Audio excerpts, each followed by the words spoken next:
And then what will be the price impact post COVID?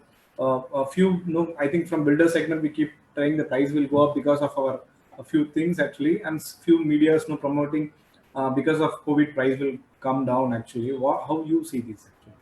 Okay. See, the fact remains that there are some great deals now because some developers are looking for cash flows. So the reality is that yes, there are some developers who have to solve their immediate issues. So yes, there are some good deals, but these deals will not last too long. Because of this indecisiveness and because of sales being a little slow, the rates are good today. But in about 6 months' time, things will stabilize. Once there's a lot of clarity, things will stabilize. Why prices cannot fall is primarily because cost to developers not going down; it is increasing. All of us know that post-COVID there are so many safety precautions, and with so many safety precautions, costs are going to go up. Each employee has to be checked while they enter the site, while they go out of the site. There are rules and regulations currently where developers have to house them, they have to provide for their food, or they have to ensure that they don't go out so that they're not exposed to the infection. So with all these costs going up, how can developers reduce prices? So so so to expect the price drop is very few and far apart. There are developers who actually require cash. I will not use the word desperate. Cash flows are required to run a company and to sustain. So these are going to be temporary deals. Sales will grow as soon as the uncertainty is gone. There's an uncertainty issue. Sales will continue to grow. They will grow once this uncertainty goes. And if you see that if you actually look at it, that once the supply reduces, I mean there is no new supply coming in. So when the supply reduces, the demand will only push up prices. There's no doubt, but it could take about 6 months or a little bit more. The good sign is that the biggest investors today are born between 1985 to 1995. They're investing today. 70% of them are actually end users, which again is a good sign. Chennai being a stable market, not being an investor market, there's not going to be a huge resale supply coming in. So price is not going to be affected too much. And the maximum demand, of course, all of us know is under 1 crore. Of course, the lower the price, higher the demand. If you were to go under 60 lakhs, the numbers are actually very, very large. And yeah, with faster absorption, a price rise could happen faster than most people could think. To add to your point, from a builder's perspective, post-COVID, actually, our material cost has been increased around 10 to 15% because of yes, all the companies are shut down and they have to open and do manufacture. Logistic issues there. So even companies as we do SOPs for receiving clients and maintaining the labors, they have some SOPs, and so because that increases their production cost, almost 10 to 5% they are increasing the production cost. Because of production cost, material cost has been increased. Again, our migrant laborers are went to their native, so we have also having shortage of laborers. Again, that has also increased 10 to 15%. Right. And as you said, there's good deals always will be there in any time. Any cash flow requirement is there. Then and there will be few good deals will be there, always there, and definitely. And as you said, land cannot be manufactured, so limited land only we have availability. Material cost and labor cost increasing. I think moment of price will be maximum on the upside actually. As you said, before things getting right, if it's the right option, right. As you said, this is the right time to buy and invest and save money on this investment. Absolutely. So when you say this is the right time to invest, okay, what is the perspective of NRIs? Even you said initial rate of interest is too low now. How NRI now see investment in the real estate, particularly in Chennai? Once again, NRIs are of two types. One is those who are losing their jobs and coming back here. Those who have an emotional bond with their city, and actually those who are looking to capitalize from the dollar rate going up. So the appreciation of the dollar versus the rupee gives them more value today. So NRIs, like I said, they are of three types. I will address the third type. The third type are the ones who are actually already started exploring investments in India. They are looking at senior citizen homes, retirement communities like the one that you have, and they're also looking at co-living opportunities. Where they are actually getting about 6% at least, like a 5 to 7%, maybe a 6% today, or they could also get a 7% if it's under construction. They could get a 5% if it's already rent yielding and it's an established location. So they're looking at those kind of assets right now. Thank you, Amit. I think it's a wonderful session. If you want to add any points on this, Yes. other than the questions which Yeah. I had, So I would like you to speak a little bit about retirement homes, and I also see that most of our attendees are on Facebook, but I have requested two of them to come on Zoom, Sampath Selvan and Sharif. Both are from a co-living company known as Zolo. So I would also like them to share what kind of trends that they have seen in a shift of the millennial mindset pre-COVID and post-COVID, because everybody was talking about co-living, millennials going and taking a bed. Today with social distancing becoming a norm, and everybody wanting to go back to their hometowns. How has it affected them? What is it that they look at as the future? So we have Sampath here. With your permission, Sampath Selvan. yeah, Sampath Selvan. Yeah, Yeah. I'm unmuting him. Hi. Good evening. How are you? Fine, Sampath. Welcome for this Sampath, hi. webinar. Thank you, Amit. Thanks for the opportunity. Yeah.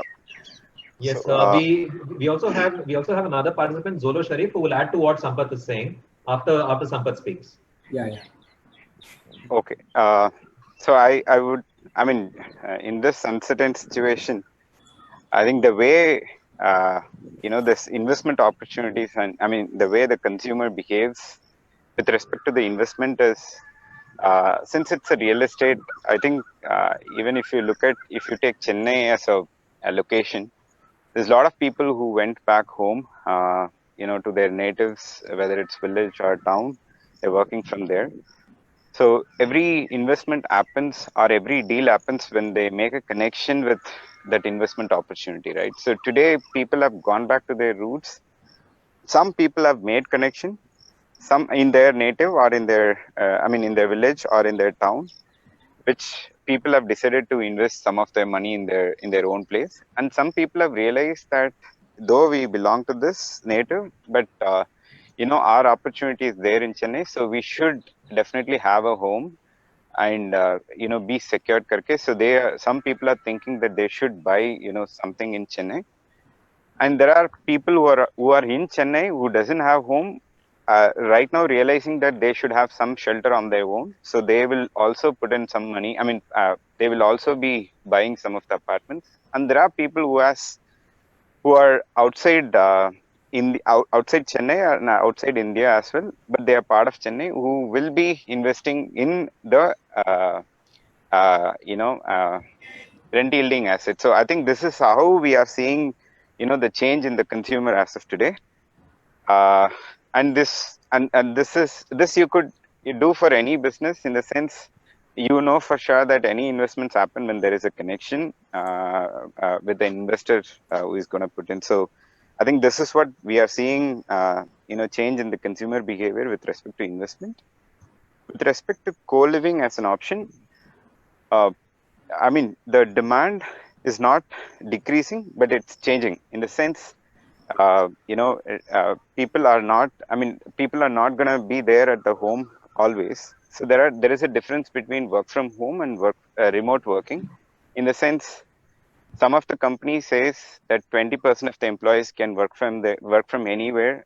They don't have to be closer to the offices or anything. But some of the companies says that you can work from home, but if there is an emergency or any meetings or anything like that, you should come to office at least 2 days or 3 days in a week. Okay. So with this, we are seeing a demand, especially from the corporate side, but it's in a different form.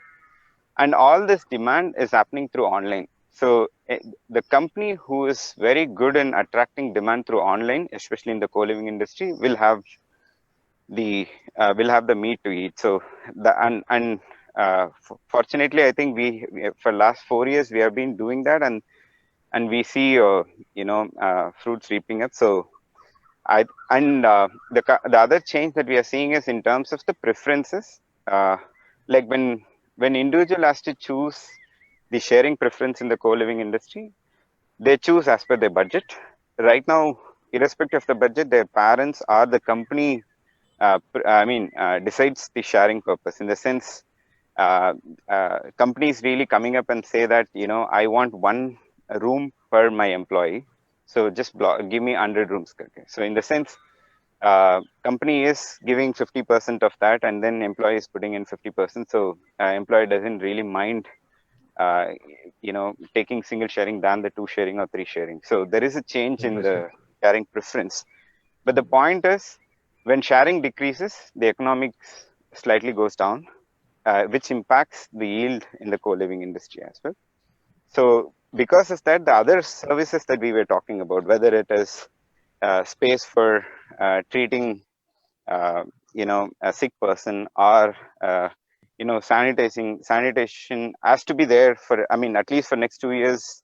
We have to be careful in terms of sanitizing the entire place, or it's going to continue forever also. So all these set of services will keep adding on top of what we are providing as space as a service today.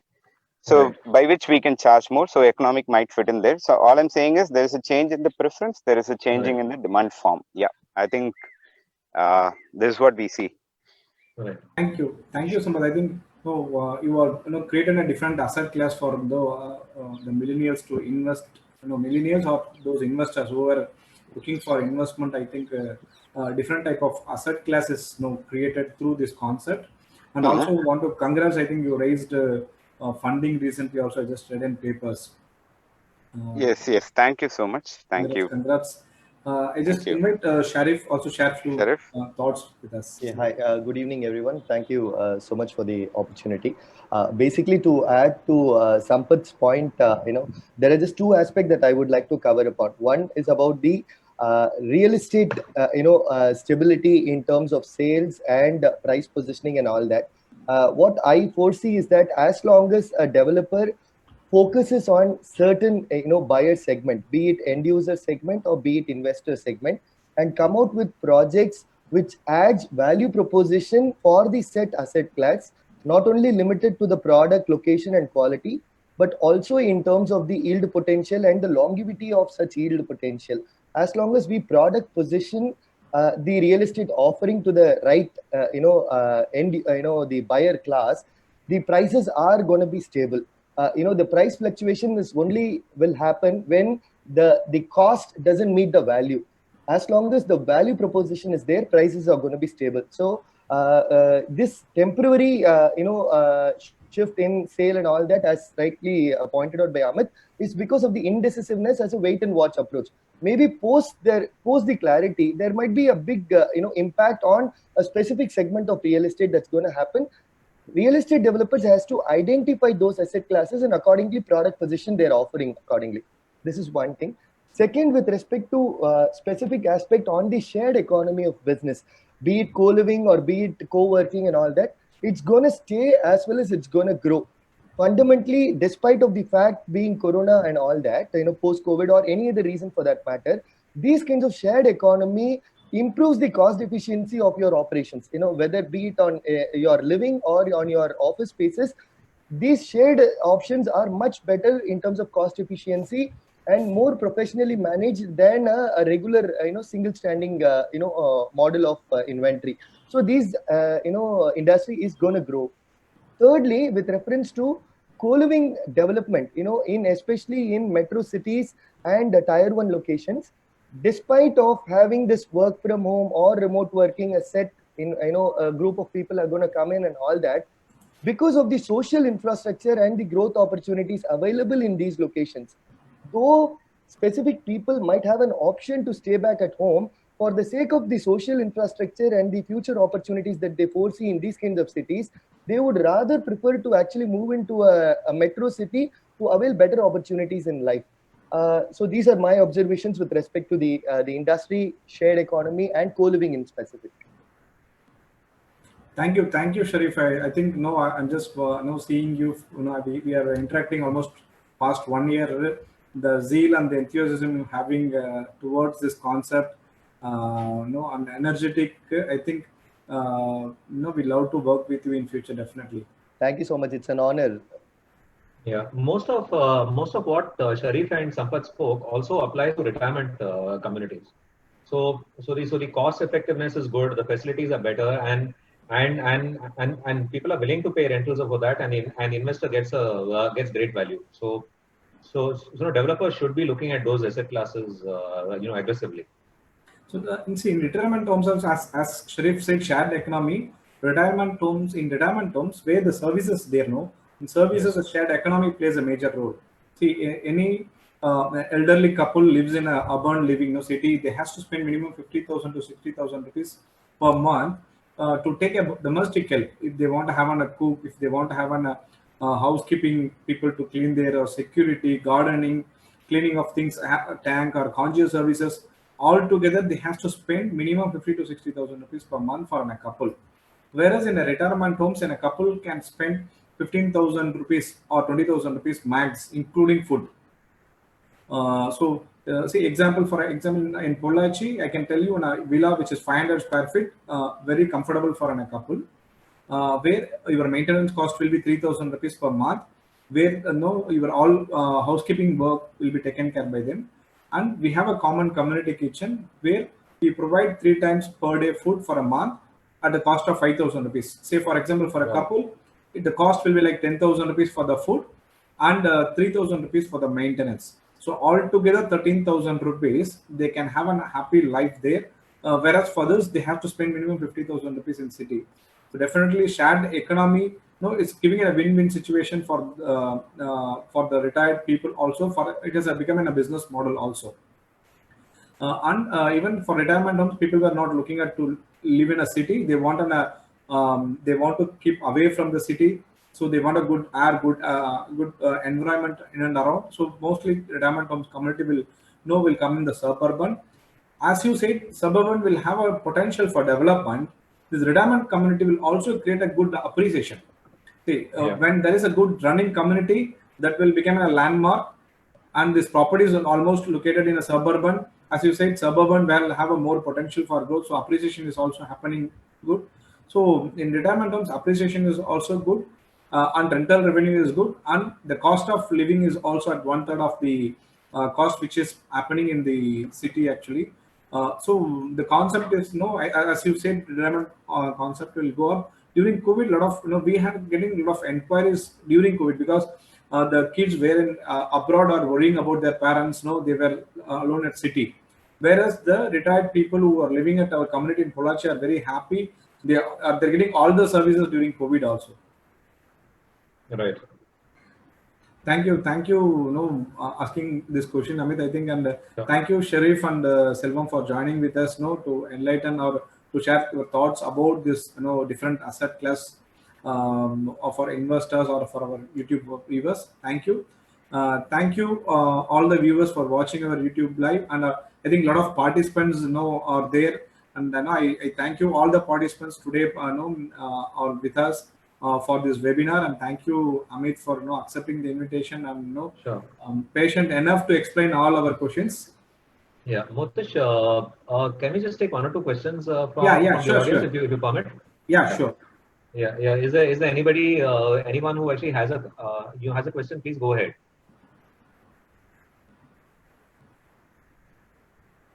Yeah, Mr. Motish, this is Indra here from Kriya.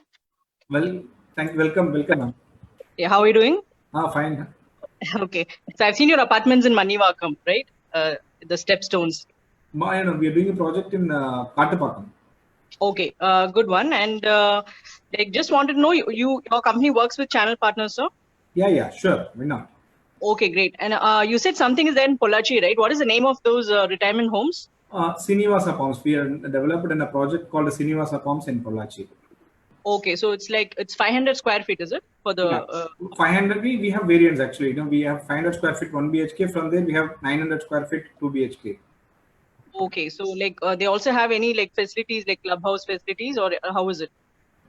They have a health service. There will be an exclusive pharmacy and a health center is there where you have 24/7 nurse will be there and visiting doctors will be there. So any emergency, a health emergency will be taken care there. Okay. And you will have an ambulance, 24/7 ambulance. In case of emergency, you will be shifted to nearest hospital. We have a clubhouse for the entertainment. We have a clubhouse with in-house dining kitchen.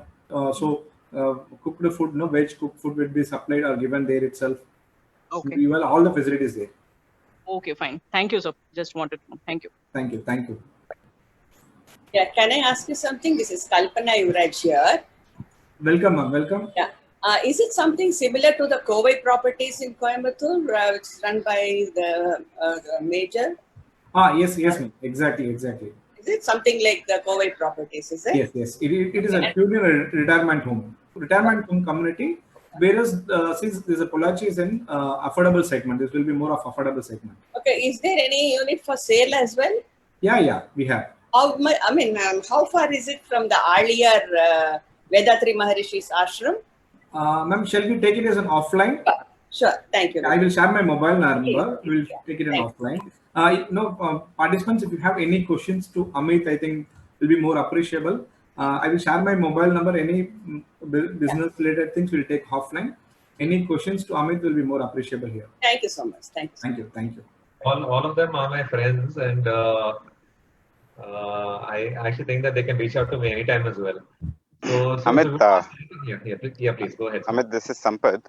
Yes. Just for the benefit of everybody, I have this question. So especially in last 4 months, what we see is there is a trend of entrepreneurship, growing among all, age of people, in the sense that though we all have some sort of jobs or some sort of business in hand, I think this time really tested us, saying that, is it stable? Can you, do you need something more as an additional, revenue? Additional income. Is there a business which could give you some additional income and all that? And even with our customers also, people are getting into some sort of small businesses, entrepreneurship, and with, new ideas and all that. So from a property consultant perspective, is there any new business avenues or new ways of generating income? Is there some trend that you see for, the consultants, Amit, just to understand that? Right. So, every situation of this kind brings newer opportunities, and everybody has to reinvent themselves. So if you keep doing what you were doing, that will also become redundant as the time has become redundant. So the opportunities are huge. If you ask me, I always promote entrepreneurship. I actually feel that you should be on your own because the opportunities are much higher. There are a lot of people from my office who are also working for me and who are listening to this. But yes, I still promote entrepreneurship. So while you work for me, you're also working for yourself. So the culture that we have in our office is that we have separate verticals. Everybody is a partner in our business. It is actually not just they are a partner in the top line, not in the bottom line, or the bottom line risks are mine. They also get an assured salary as well. But coming to your other part of the question, like what is it that you can do today? We have made abundant changes. So our most of our work is now on videos. So yesterday our entire team was in these uniforms. We were out shooting videos because all our clients want video inspections. We have closed a deal with a client from China over a video inspection. We have had a video inspection with a client from Bombay who has seen 3 properties in Chennai and wants to close all 3. So videos are the way forward. We do live videos also, and we do recorded videos also.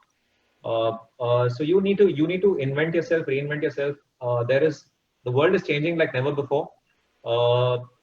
If somebody has a job, yes, they should continue. I will not say leave a job right now and become an entrepreneur, but no, yes, if you've lost your job, take it as a blessing in disguise. Come out here. There's a lot of business for everybody.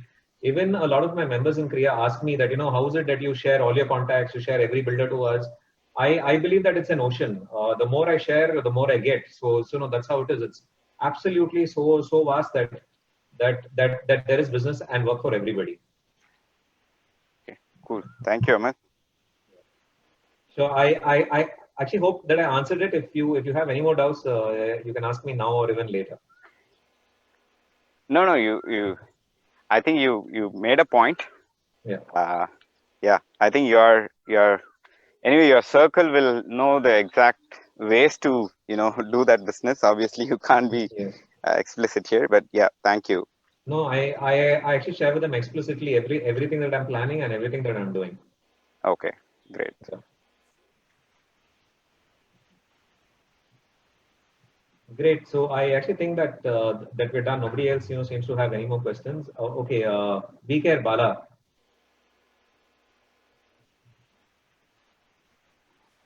What is that? Good, Bala. How are you? Yeah. Yeah. Everything good. Okay. Is there any question that you have, Bala? No, sir, I understand. Sure. It's All clear. right. Done. Okay. So the calculation part is excellent. Thank you, sir. Mr. Okay, sir. Thank you. I'm working out how we have to calculate and we have to explain to the team. My takeaway is XYZ and the calculation part and the scenario, how we have to handle the situation and especially the social media.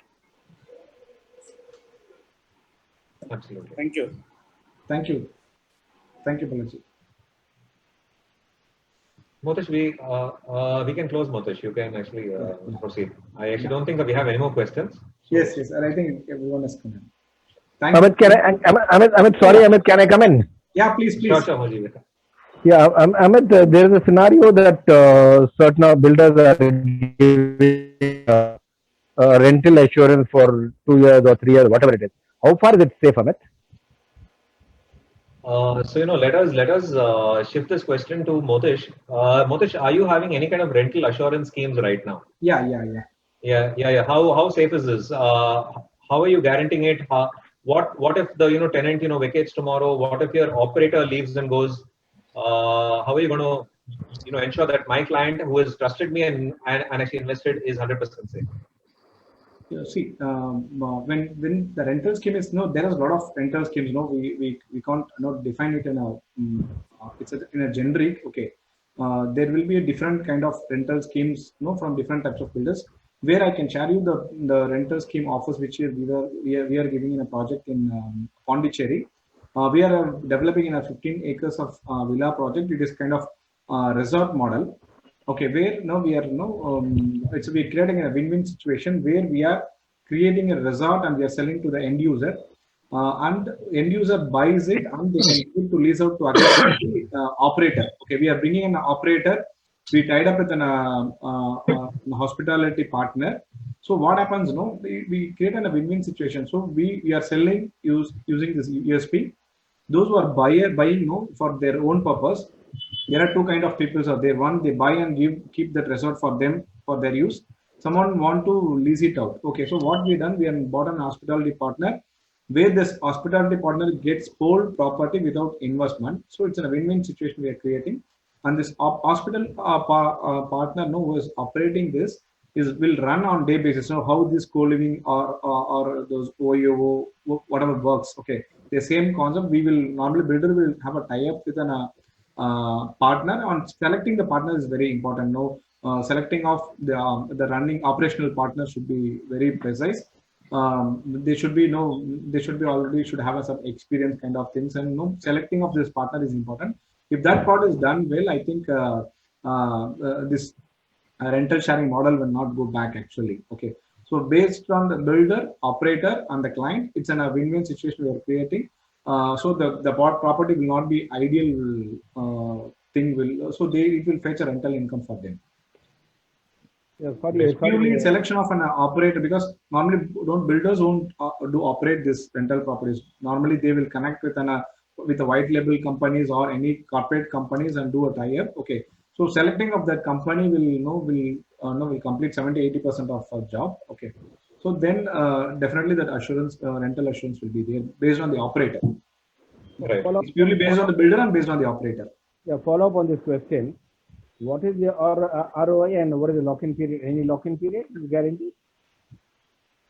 Yeah, the ROI, as I said, for this resort project, we will have from 6 to 80% will be the ROI period, and minimum 3 years will be there for a rental. What happens after 3 years? No, if you want, they can continue it. It's optional. It's optional, but it is there in the clause. Yeah. And because these questions are being posed to us. Okay. And what happens if we say no, we are not going to continue after 3 years? No, see, for first 3 years will be there. Okay, it's again a mutual discussion, business model which is happening at 3 years. Maybe after 3 years, maybe you might get a more rental appreciation also based on these things. Mutual discussion, it will be renewed. Thank you, Matish. Thank you. Thank you. Amit, can I add a point? Sure, sir. No, this regarding the conversation which you had with Motish on the Gen X and Gen Y, and he said it works out about 70% rental savings when borrower is taking a loan. I'd like to add a point to that. If you start calculating the inflation part of it, the EMI which they are going to pay from the beginning to the end of 20 years, the inflation EMI is going to be more or less constant. But the increase in salary is going to take care of the inflation, number one. So that part can be calculated as an additional return. And number two, the income tax part of it, which they are going to get from housing loan repayment of principal and as well as an interest, which is if it is going to be around anywhere between 15% to 30%, that can be added as an additional return. So put together, the cost of appreciation of the project is going to be more than double the cost from the day of purchase. That means they are going to gain. And jovially, I used to tell my clients, Karan vaangi vaadvaar, matralla vaadkeyil pintanguvaar. Tamil I used to say to my clients, those who are coming up for loan, and when they start calculating the returns part of it. So actual returns, they cannot buy a property. Middle class people cannot buy a property if they don't go for a loan. So better they can leverage the loan eligibility part of it at a younger age itself, so that they can create a property and the increase in income, they can even start to invest it into 2 or 3 properties before 45 or 50, especially IT guys. And those jobs are not secured. So I always tell them to go for 2-3 properties before 45. And as and when they can invest, let them invest with the margin money, and they can leverage their income to get more loan to go for a more savings. So 100% return can be projected to the customer, and added to that, the PMAY subsidy and affordable housing subsidy given by NHB can also be projected to them because that in turn is going to reduce their interest rates. So it can also be added to the income projection for the borrower. So that means their cost is nothing but nil. Yes, they are going to gain by investing into a real estate.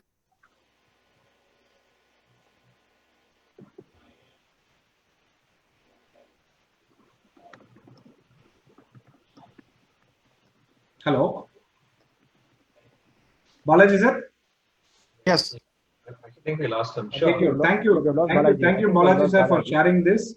And not to add to that point, even so, for buying an asset apartment or something else, we are only invest 20%.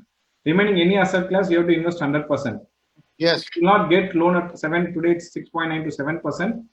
Only for buying an apartment, you will get an apartment or villa or residential project, you will get 7% rate of interest, and 20% investment is enough. The remaining 80% you can leverage through loan, which is not in other asset class. You can't buy this using this in other asset class like I am talking about asset class means like gold or share. You have to invest 100%. Whereas in real estate, in residential segment, 20% is enough. Through 80% you can leverage. Wonderful. I think wonderful data you were given. I think it will be very useful. And add to your point again, additional. I'm just getting a new point. See, you builders are giving a parallel funding or margin option, and as a bankers, we are also giving a parallel funding option to the customer for that 20% also. So if it is going to be an under construction project, and if they want to invest only 5% and the remaining 15% over the years of your payment schedule, depending on their payment schedule, that also can be given by the bankers, so they can comfortably invest the margin money also over the installments, and with which the return will go up. Oh, thank you, Balaji. Thank you, sir. Yes, sir. Yes, Motesh. Yeah. Okay, shall we close? Yeah. Proceed. Yeah. Okay. Thank you, Amit, for a wonderful session. I think when Vice President NAR India comes, there will be a big team behind you. I think, as everyone says, you will share knowledge with everyone. I think today the session was very wonderful, and the questions which are asked also has given a very good insight. And thank you for all for sharing their views. And thank you, Sharif and Sampath, also for joining us. This was totally wonderful session. And once again, thank you from Stepstone. Thank you. Thank you, Motesh, and also thank you everybody from Shikriya and actually Salim, Sharif, and Sampath.